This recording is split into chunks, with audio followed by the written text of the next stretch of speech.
But King John, though favorable to the Jews of Portugal, was not so to the unfortunate Spanish exiles. Probably the great influx was the cause of his exacting the performance of the agreement under which they had been permitted to enter Portugal. Although the king had ordered that they should be charged moderately for their passages and freights, the captains and masters of vessels made them pay higher prices than they had agreed for. Besides ill-treating them and taking advantage of their forlorn condition, as they had no means for obtaining redress, they prolonged the voyages for the purpose of selling provisions and water to them at any price they chose to exact. They insulted them in the most brutal manner, and even ravished their wives and daughters, so that in quitting Spain, the miseries of the unfortunate exiles had not yet terminated. The Castilian Jews, who, from poverty or any other cause, had not departed at the limited time, the king ordered should be taken for slaves, according to the terms of their entrance, and distributed them to whoever asked for them. His inhumanity did not cease here. He tore their young children from them and had them baptized. Being at the time desirous of peopling his newly discovered acquisition on the coast of Africa, the island of St. Thomas, Sao Tome, he sent them to it, with the new governor, Alvaro de Cominha, so that by being separated from their parents and marrying people in the island, they might become good Christians. Fathers threw themselves at the feet of the king, entreating they might be sent with their children, which was cruelly denied them. A mother, embracing her only child and determined not to be separated from her infant, threw herself into the sea and perished with it in her arms.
In the waning years of the 15th century, Jews in Spain faced a terrible choice: convert to Christianity or face expulsion. Many fled, seeking refuge across the border in Portugal. They carried with them their traditions, their hopes, and the memories of their homes. Little did they know, a similar fate awaited them. King John II of Portugal, initially offering a haven, soon succumbed to the pressures of religious intolerance. The year 1492 marked not only the Spanish Inquisition's peak but also the forced exodus of countless Jews from their homeland. Portugal, under King John II, saw an influx of these refugees. At first they were granted a temporary stay, a brief respite from the relentless persecution they'd endured. However, this fragile peace was not to last. Political expediency and the allure of confiscated Jewish wealth soon swayed the Portuguese monarch. In 1496, King John II issued a decree that would forever alter the course of history: the expulsion of all Jews from Portugal.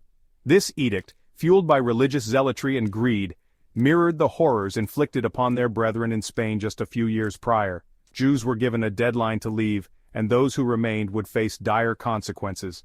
Families were torn apart, their belongings seized, and their communities shattered. The once vibrant Jewish communities of Portugal were silenced, their synagogues left empty. The edict's impact was immediate and devastating. Jewish homes and businesses were looted, and synagogues were destroyed or repurposed. The lucky ones managed to flee, scattering across Europe and North Africa, carrying with them the trauma of their expulsion. Many, however, were not so fortunate. For those who chose to flee Portugal by sea, a harrowing journey awaited. Greedy ship captains, sensing an opportunity for profit, charged exorbitant fares, exploiting the desperation of the fleeing Jews. Overcrowded vessels, lacking basic necessities, became floating prisons. Disease spread like wildfire, and many perished from starvation, dehydration, or sickness. The vastness of the ocean offered no escape from the cruelty inflicted upon them. Stories of unimaginable suffering emerged from these voyages. Families were separated, their meager possessions stolen, and their dignity stripped away. Women and children, the most vulnerable among them, endured unspeakable hardships. The promise of safety and freedom seemed a distant dream, replaced by the harsh realities of their desperate flight. Those who remained in Portugal past the deadline faced a cruel fate. King John II, in a twisted act of mercy, decreed that all remaining Jews would be forcibly converted to Christianity.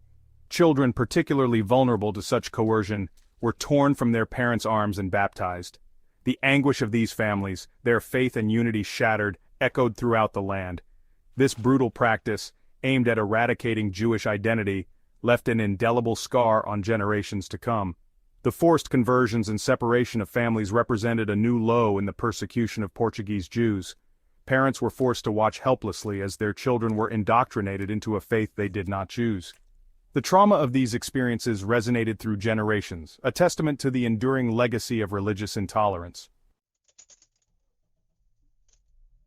The expulsion of the Jews from Portugal and the subsequent exploitation they faced at the hands of greedy merchants and ship captains played a chilling prelude to the transatlantic slave trade. The dehumanization, the greed, and the utter disregard for human life set a dangerous precedent. It normalized the idea that entire populations could be bought, sold, and treated as mere commodities. This tragic chapter in history served as a grim foreshadowing of the horrors to come, as Europe's thirst for wealth and power would soon turn its gaze toward Africa and the transatlantic slave trade.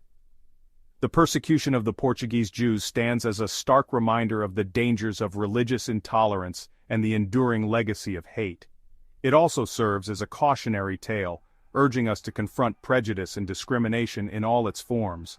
The seeds of the transatlantic slave trade were sown in the fertile ground of hatred and greed, and it is our collective responsibility to ensure that such horrors are never repeated.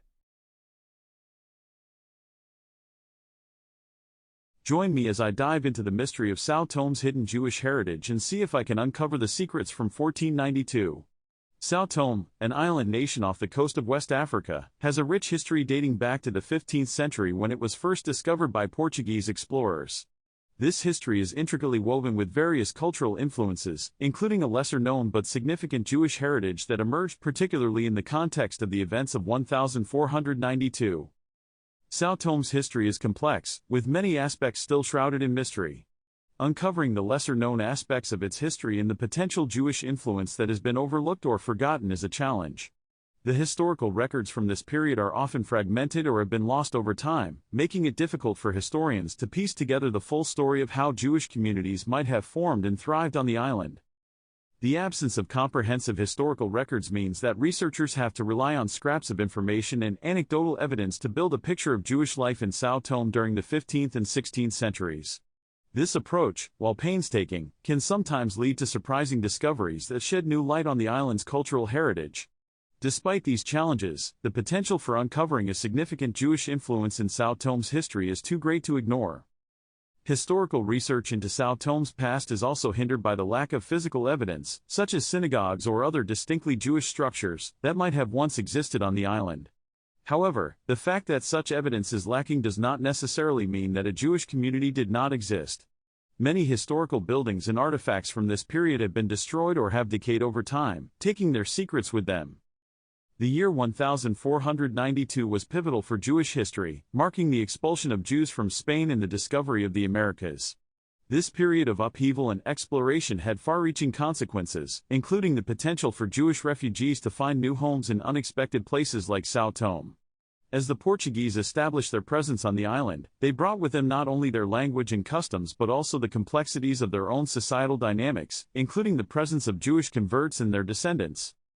The historical context of 1492 and its aftermath set the stage for a fascinating narrative about the intersection of Jewish and Portuguese cultures in São Tomé. The expulsion of Jews from Spain led to a diaspora that stretched across the globe, with many Jews finding refuge in Portugal before possibly moving further afield to places like São Tomé. This movement of people and ideas could have laid the groundwork for a unique cultural blend on the island. The events of 1492 had a profound impact on the island of São Tomé, as it became a stopping point for explorers and a place of refuge for those fleeing persecution. The island's strategic location and fertile soil made it an attractive destination for settlers, including those of Jewish descent. Over time, these settlers could have contributed to the development of a distinct cultural identity in São Tomé, one that reflected their diverse backgrounds. As historians delve deeper into the history of São Tomé, they are beginning to uncover evidence of a Jewish presence on the island. Stories of Jewish settlers, traders, and explorers are emerging, painting a picture of a vibrant and diverse community that played a significant role in shaping the island's culture. Key figures, such as Portuguese Jews who settled in São Tomé, serve as important figures in this narrative, highlighting the complex interactions between different cultural groups. Significant evidence points to the existence of a Jewish community in São Tomé, including accounts from early travelers and historical documents that mention the presence of Jews on the island. These stories, while sometimes fragmented, provide valuable insights into the lives of Jewish individuals and families who made São Tomé their home. They reveal a community that was deeply integrated into the broader society, yet maintained its unique cultural practices and traditions. The discovery of a Jewish community in São Tomé highlights the importance of continued historical research into the island's past. By uncovering these hidden aspects of São Tomé's history, we can gain a deeper understanding of the island's cultural heritage and its place within the broader narrative of Jewish history. This knowledge not only enriches our understanding of the past but also informs our appreciation of the present. In summary, São Tomé's Jewish heritage is an important but often hidden part of its history, reflecting the complex cultural dynamics at play during the 15th and 16th centuries.